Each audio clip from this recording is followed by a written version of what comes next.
And our first keynote speaker is Lil Gordon, Acting National Commissioner for Aboriginal and Torres Strait Islander Children and Young People. Lil Gordon is a proud Ngamba woman from northern New South Wales with 34 years of experience working in and alongside Aboriginal communities. Lil is a strong, dynamic and accomplished leader. Throughout her career, she has worked in high-level, complex environments requiring resilient and focused leadership.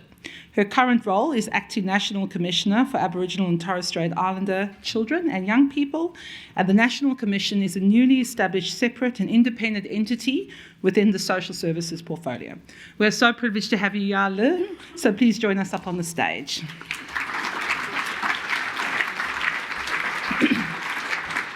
And as you come up, Lil, I'll just introduce your topic, and Lil will be talking to us about the Amplifying Young People's Voices Thriving Through the Generations. So over to you, Lil, and welcome. Thank you so much. I really appreciate the invite and certainly want to start by acknowledging country myself and paying my respects to the Gadigal people here on the lands on which we're having a yarn today, it would seem. What a crowd, I reckon. There's nothing like, following a minister, I reckon. So I don't feel pressured at all, but it's a privilege certainly to be here in the room with so many people that have the experience that we need as we move forward. But I guess, one of the things I wanted to talk about first was to thank you to Stuart. For me, I've known Stewie for a little while now, hence I can call him Stewie. But just the way Stuart explained that was amazing, I want to reflect on the fact that over the last, obviously, probably post-referendum, us as a people probably have been through the ringer a fair bit. So I want to acknowledge that deeply, but also acknowledging Stuart and his work with our young people, particularly our boys and men. I have seen him work magic to be able to see how these young people have lifted with such power, such courage, and the ability to move forward in that way and be strong in their family. So I really appreciate that from me to you. Thank you so much in that space.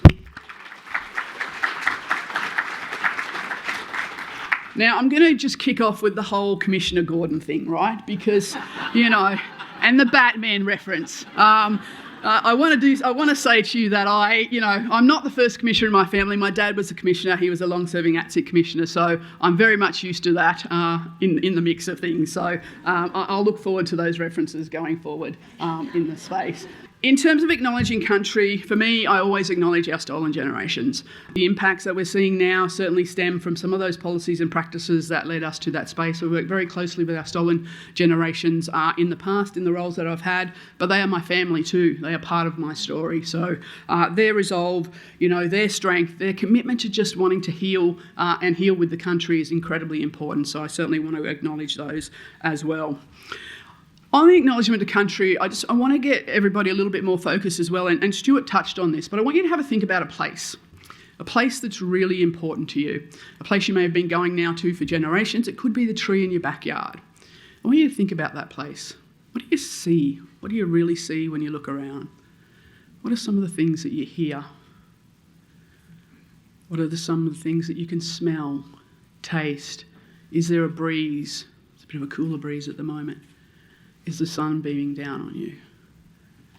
But importantly, who do you remember? Who's there? When you go back to those places, who's there? Who are the people you see? What are the things that you're thinking about and how you're connecting with the people around you? What are the things that you're feeling and experience, the joy? Are you sharing food? Are you sharing those stories? Are you laughing? Are you crying at times and thinking about those memories? And touching on what Stuart said, do you think about who's been there before you? The ground that you work on, the trees, the grass, the ocean, the sand, the muddy water, which I definitely am, and I'll talk about that in a minute. From that perspective, they are memories that are there for very long generations. So when you think back and you think your family is enjoying those spaces, I think about that often. I go straight to home, which is Brewarrina, home to Bomis Nunu, which is the amazing fish traps out there. I can smell the river as soon as I say it. the thriving families. When we think about safe, strong and thriving, that's what I think about. I think about our young people, our kids running freely, our kids being able to enjoy their culture, their identity and their experiences as family. And so for me, that's incredibly important to get everybody to be in that space and think about that. There's an amazing amount of experience in this room. When I came in, I wasn't sure that there was going to be this many, but now I realise it. It's so incredible to understand that there's so many people being part of the story of change, and that's what counts. The smartest person in the room is the room in this space. So I want you to keep thinking about that. When you go and you're treading country and you're doing that, this has been the existence the whole time. You get the privilege of understanding that and feeling that and being with that. So I really do appreciate you being able to do that. Look, it's important that you understand a bit about me. I haven't been a minister for 17 different departments, and not even all at once. But, I guess for me it's important to think about positionality. And when we're working particularly with children and young people, you have to give part of yourself. We're turning up to try and ask them of their experiences, but we've got to be able to share who we are as people in that. They've got to know who you are to be able to trust who you are. And for us, in terms of our culture, that's what we do first up. So I do want to acknowledge my family in this space. On the top right is my nan. It's my nan on my dad's side. Staunch lady. She's passed now, but she was just always so strong for us in the face of lots of things at that time that happened to her. She just stayed with resolve and she was always strong. And for a lot of our old people, they didn't tell us those stories. They didn't want to tell us those stories because it felt in some form a weakness in that way. But that's changing now, which is great to understand. They wanted to be strong for us. They wanted to remain strong for us. And she definitely was. But she was really funny too. So the whole town kind of knew about my nan. They called her Auntie Mooey, and that's the essence of community and the essence of family. So they still talk about it today. She used to just kind of run the town. If Auntie Mooey was coming and driving through, there's no give way. You give way to Auntie Mooey, right? And just even in terms of Brewarren, if we were celebrating, someone passing, the whole town stood still. Our little people knew that when the car was coming past, you just stop. You come out and you stop. And that was just something they knew how to pay respect to. It wasn't something necessarily that got told on a regular basis. We knew the respect and how we grew up together in that space.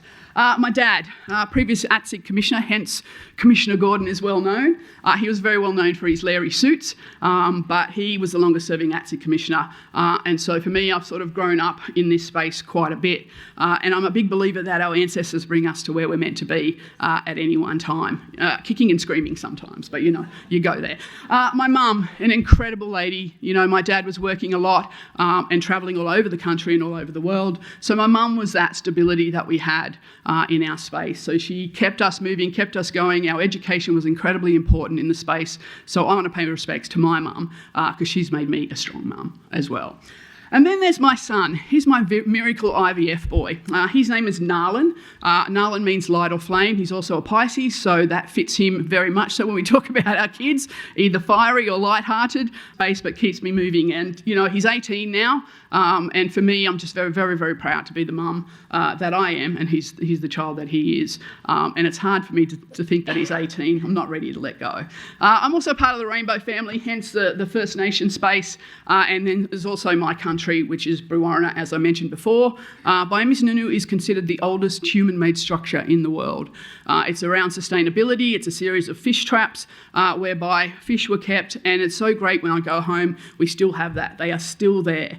So you can imagine building the intricacy of this whole mesh of rocks that come together to do that, but not be able to see it from up above. I just want to say that again. So be able to build this like it's a big fish net, but not be able to see it from up above. That's got to tell you there's a deep-seated ancestral knowledge that flows through us all at any time. And we all have deep memory, and that's important for us to consider as well. Here's a bit of my career snapshot. I don't know, everyone's got those, but I think it's important for people to understand what your journey is. I loved being a teacher, absolutely loved it. You're walking around with young people, and sometimes they just say the things that ground you, right there, right then, and it's really important for that to occur right through. And one of the biggest things I've ever done from that perspective is work in corrections and JJ, juvenile justice. That was a pivotal moment for me. I was the shyest kid on the planet, or the shyest adult on the planet, and that was a space you had to gain your voice. You had to either gain it or not work there, because you're trying to be able to bring very polar opposites together with a view that we're going to get to that space. So loved all that work, and yes, and who knows, infinity and beyond, in the famous words of Buzz Lightyear, from that perspective. This is my ethos, the way that I try and approach things on many levels. I call it my 5 R's. And I'll talk about this a little bit more in terms of how we're thinking about how we're connecting with young people in this space. We are fairly new, and I'll talk about that in a moment in terms of our journey. We're not as new as a week, but we're certainly new in terms of we've been operational for about 4 months now. So from that perspective, there's a lot for us to think about and a lot for us to do. So our space at the moment is very much connecting with everybody from that perspective. So, for me, I'll talk a little bit about that later on. This is the space I come from a lot. If you've come here to help me, you're wasting your time. But if you've come here because your liberation is bound with mine, then let's work together. Auntie Lila Watson has been an advocate for many years for us. She's still with us. She's about 90 now. And so that liberation piece is feeling that freedom. We talk about what it means in terms of what we want for our kids is the same as what community should want for our kids. I'll be honest, sometimes we haven't seen that as First Nations people.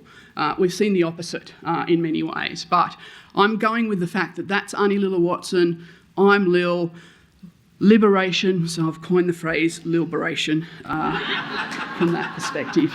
That's my brand from here on in it. But it's that liberation piece, imagining what it's like for people to just feel free, to feel that they can be who they need to be. And that's a bit for our children and young people that we want to be focused on as well.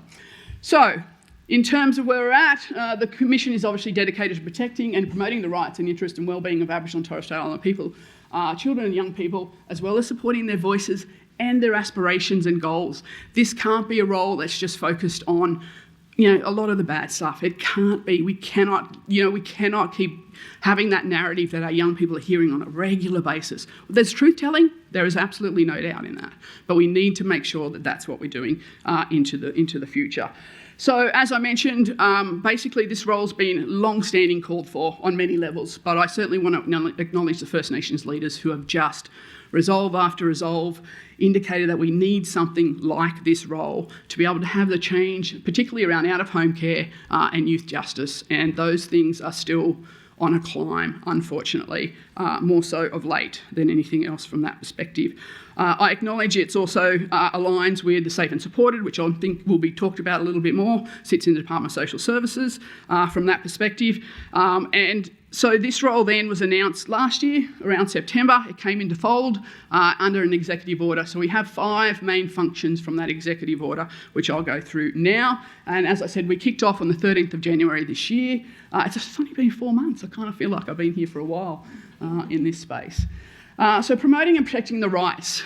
Sounds like a good statement, but it's hard to think about what that's going to mean. So our work at the moment is actually doing that. Across these 5 functions, what does that mean for people? So we're reaching out now to our commissioners, guardians, advocates, our peak bodies, and starting to talk to some of our children and young people around what do these mean and what does it actually mean for us to promote and protect the rights. And we don't, it's important that we don't get into that we're protecting and promoting your rights concept. We know what's best. Those kind of statements that we know are not the right things for people. Policy advice, certainly to government, and implementing policy. And as the Minister talked about, those programs and the impact are going to be incredibly important to see the rubber hit the road pretty hard from that perspective. Enhanced coordination across governments and non-government organisations. We're pretty organised as governments usually.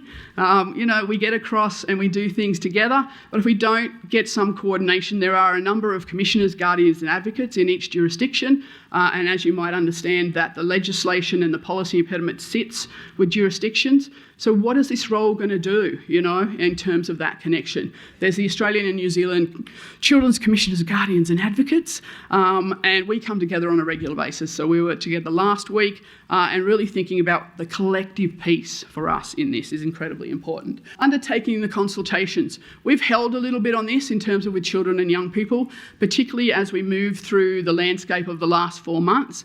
It was really important that we didn't go and put extra burden on our children and young people at these times. We wanted to be able to understand the landscape that is out there, so we're still working through that. Are there already groups that exist? Do we need our own group? What does our own group look like? Is it an advisory group? Could it be more empowered and be a board that focuses more? What are we going to think about when we're doing that? It's important. And how does voice get reflected? But the thing that I've seen a lot is we do a lot of this consultation, collaboration, we get reports. How do our young people know that when I said this, it made a difference here, and this is what happened? And I think that we're missing that a bit. So we do gather all of that, but we're not going back to say, you know what, Letitia, you said this on this day, it impacted this policy here, this program came in today, and this change happened. That's the bit we're not doing enough for them to realise that what they're giving has an impact, and it's really, really important from that perspective. So we want to think about what might be an innovative way that we do that. And really the important part of it is it's got to be in their time. So often we go, well, we'll have an advisory group. They don't then get to say until we go meet with them. So, we're thinking deeply about how do young people have conversations in their community at a time that means whatever it means to them at that time. And then how do they get that information to us or to wherever that needs to go? So there's a lot of reflection piece around what we might do in this space. Obviously, technology can play a great role, but it also can play not such a good role, right? So thinking about what that really means for us is important.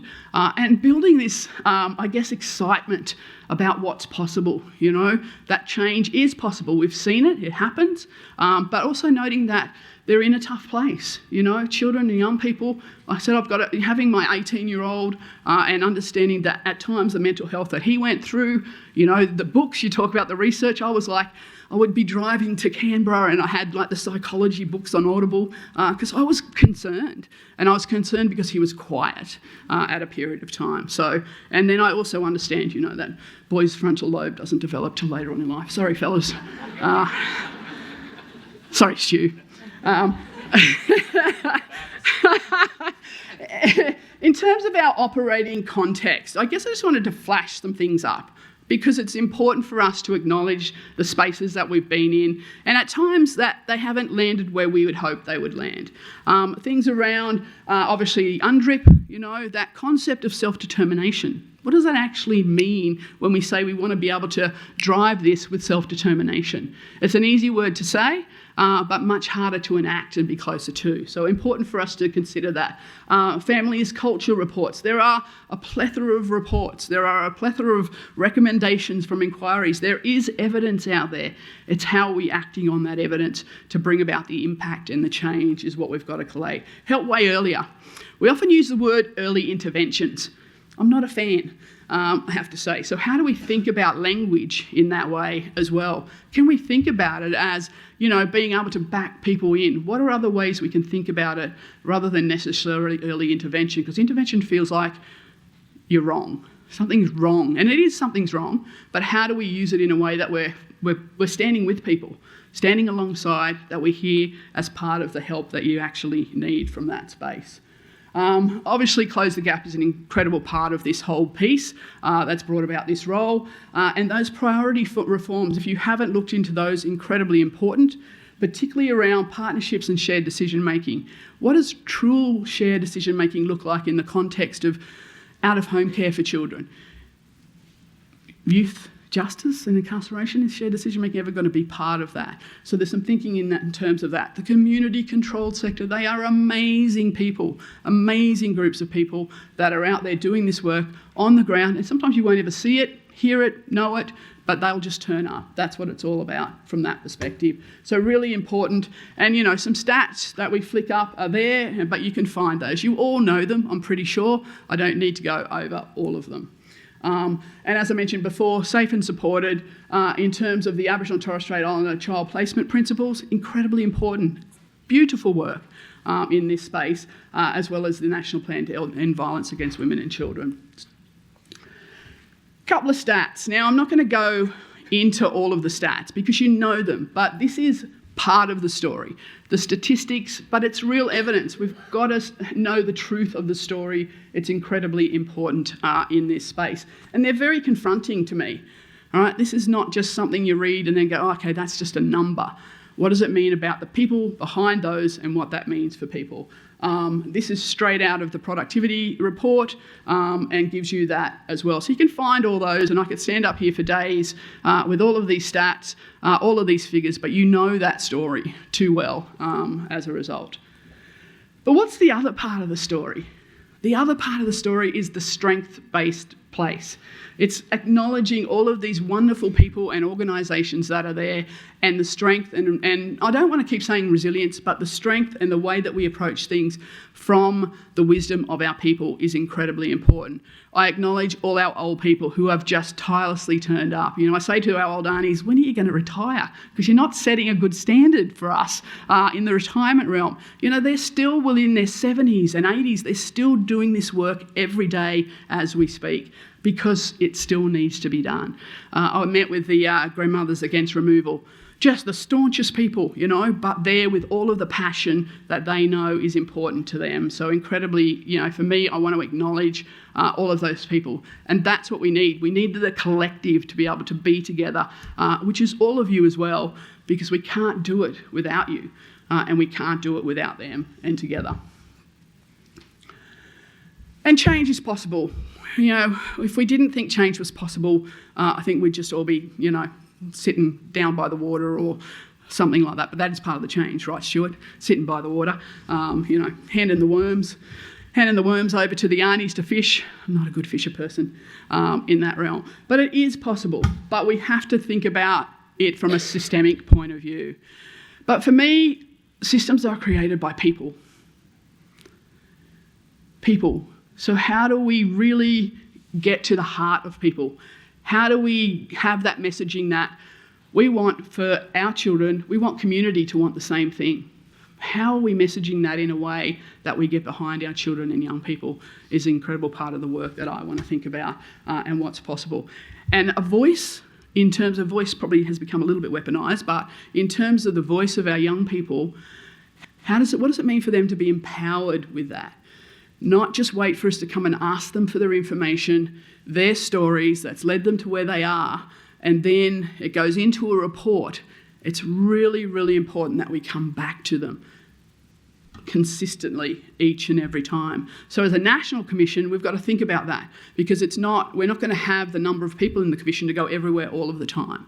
So how do we then connect with what's already there strongly and in a way that then we can contribute to that, rather than try and, you know, make something ourselves that won't probably have the impact that we need closer to the ground. The commissioners, guardians and advocates have great advisory groups. Snake, you know, is looking at what that looks like for them. So there's a whole stack of work around this. But we've also got to imagine the burden. And I was talking to some really strong young people. I forgot they were young people. That's how strong they were. And they talked about the burden of this in their communities, being able to be a voice to government and be able to seek a change. And it is a burden, and we've got to hear that strongly, and then therefore how do we support them in that is really important from that perspective. But I want to quickly just come back to this piece. I'm going to ask everybody to think about this in a way, and I'm going to start with the reflection piece. So when we talk about reflection, there's a reflection about yourself in this space. Do you take time to think about your own biases? Do you take time to think about who you are, your own positionality in this, and are you the right people? You know, what does it mean for you to be in this space, and what does it look like, and how do you address that each and every time? So there's the piece for you to reflect each time. I have to reflect. You know, I might feel like I'm a young person some days I do not. You know, I've got the cool hair, you know, there's a bit of beep, beep, whoop, whoop. Where's, you know, don't run everywhere, because that's the emergency signal, right? You know, we heard that earlier, you know, Alison's pretty good at that. Usually if I hear that, I'm on a dance floor somewhere, and then I hobble off later on in that. So what is it, you know, what can we do in terms of that, and really reflect on that? The other bit is reflect about your organisation. What is it? What's its history been in connection to, in this case, to Aboriginal and Torres Strait Islander people? I think we often see history as this kind of train track. We're here, Aboriginal and Torres Strait Islander people are here. No, where are the points that your organisation has intersected with Aboriginal and Torres Strait Islander people? What did you do? Was it effective? Did you place more burden? Was it a mess? What are the things you have to learn from that past interaction and grow from that? So reflecting is really, really important. You have to take time to do that, to know where you go to next in that space. You also have to reflect on the very people that you are there for, and with. In our case, we always talk about it from a with perspective. I'm never there for our people, I'm there with our people, because it's important I stand beside them in every way. And sometimes it's important as a bit of an, I don't know, I kind of think I'm in the middle generation, I don't know, Tish, from that perspective. Sometimes you just got to stand back and you've got to let it happen. And that's hard, and it's hard for our old people because they've been in that fight the whole time. So, I could spend a while going through this whole process in terms of that, but it's important that you think about it. But the reciprocity piece, and I'm glad I was able to land that, just being able to say the word reciprocity is a good start. What is that? What does it mean? And we don't necessarily have a word for giving back. We have words for giving. So when you give, that's going somewhere. Because anytime you give energy, that's got to go somewhere, right? So how are we giving in terms of that? And the piece that I talked about before is when our young people give us those stories, they are giving us their heart, they are pinning their hopes on us. How are we coming back to them really with the integrity in the space that we need? They need to know something is going to change as a result of them continuing to turn up, continuing to tell their story, continuing to let you know they need you. And that's the bit for us, that's the key part that we want to focus on in that space. Obviously, remuneration is part of that, but it's only a very small part of that, right? It's what we are doing to make sure that they know they've been heard and it made a difference somewhere. And then they can feel as though they've contributed to their own people, their own mob, their own family and their own country is an important part of that. So incredibly important from that perspective in that space. I'm incredibly relational in that I love connecting with people. And like I said, I was the shyest person on the planet, so I'm not sure where that came from, but I'm going to take it in that. And that's the bit that's going to be the piece as well. How are we all coming together? How are we coming into a space with the integrity that, for me, our Aboriginal and Torres Strait Islander children and young people deserve? To make sure they are safe, they are strong, and they are thriving.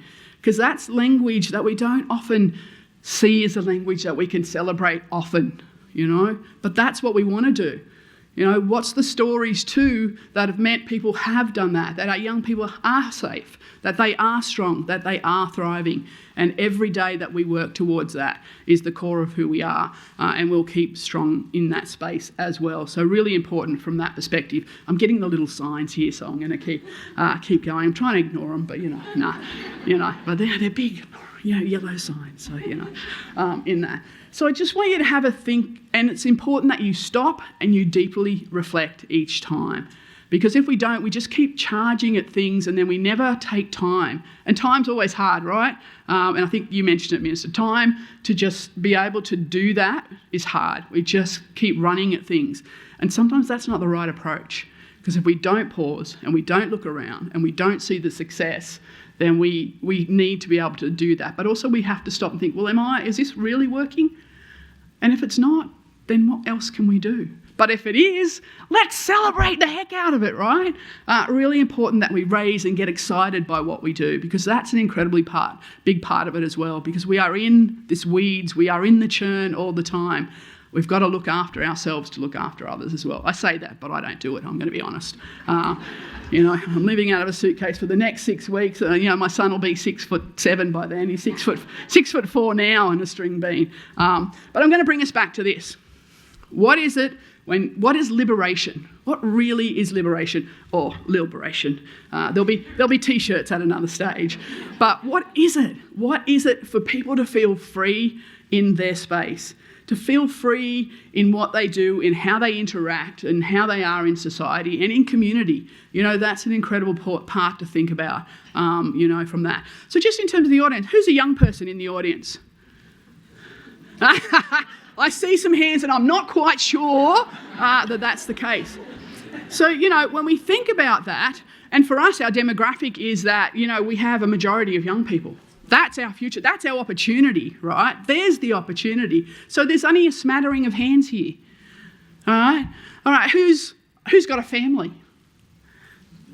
See, everybody's got family in some form. Who's community? Who are the community orgs in here? Who are the community? That should be every single hand in this room.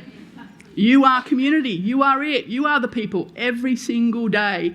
And it's going to take us all. So I invite you to stand with us, absolutely. I invite you to come along because ultimately it is going to be the strength of us all that brings about the change that we need. And we are going to keep going, right? We can't give up. That's it for me. As hard as it can be on some days, we can't give up because my nan never gave up. Our old people never gave up because I get to stand here because they never gave up, and we're going to keep on doing that as hard as it can be from that perspective.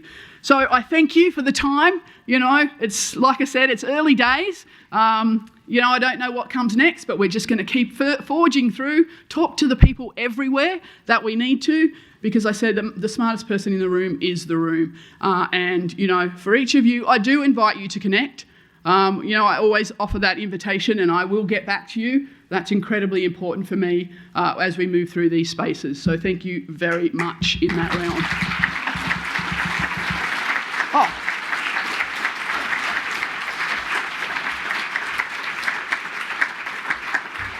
Oh, and I just want you to consider this picture. What's holding you back?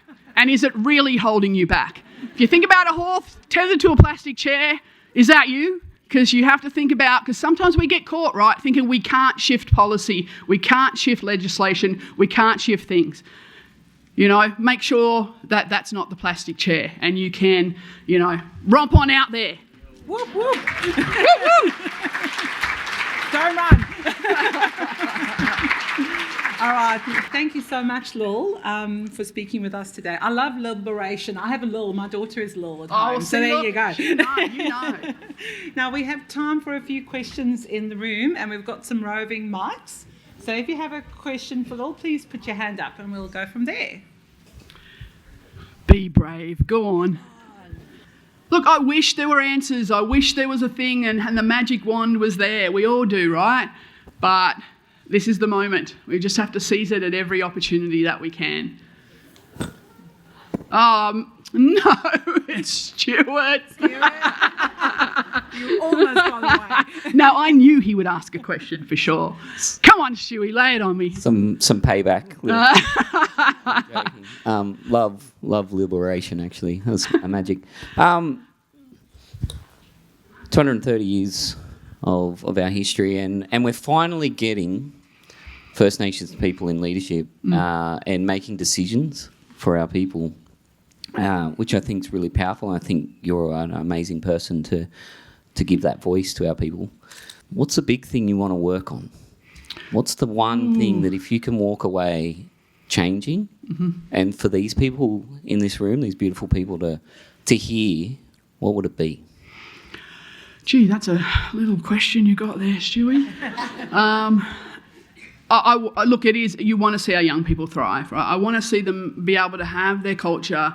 I want to know that our country absolutely loves who they are as First Nations young people, Aboriginal and Torres Strait Islander, Niamba, you know, whatever that looks like. I want the change to be that I hope I am part of that. You know, we talk about leadership, and it's not an easy space to be, you know, a leader in this space. It is not. But if not me, who? In the first instance. And like I said, I've got ancestors, right? And that's the power in that. But I just want them to feel empowered to be able to bring forward what they need to.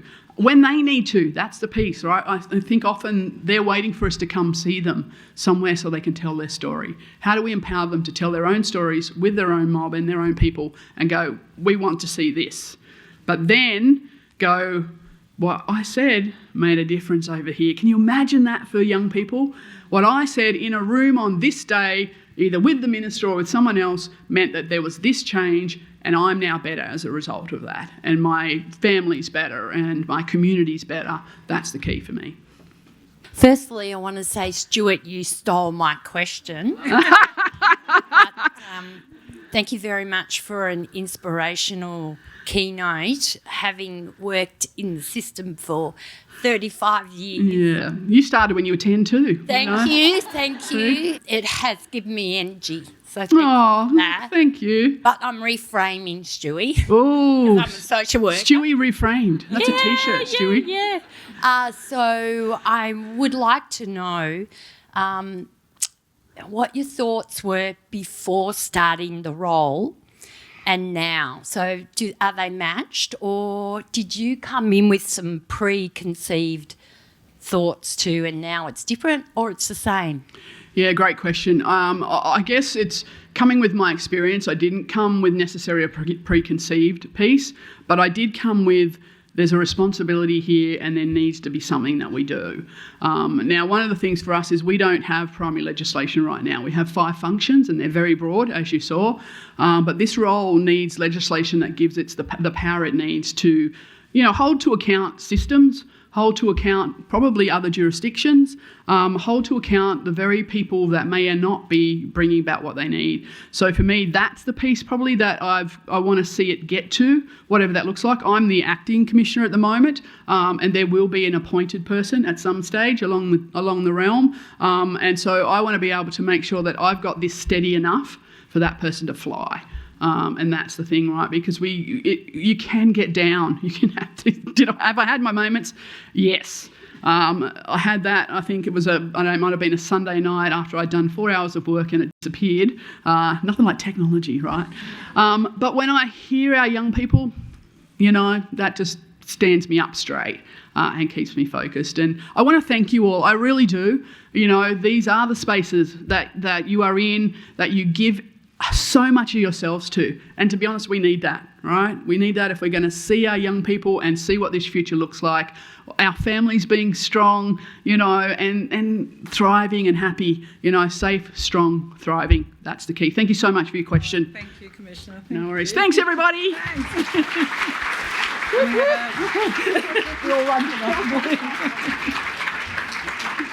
A very special thank you to the Commissioner. We look forward to supporting the Commission in its work going forward. So once again, thank you to Commissioner Lil Gordon.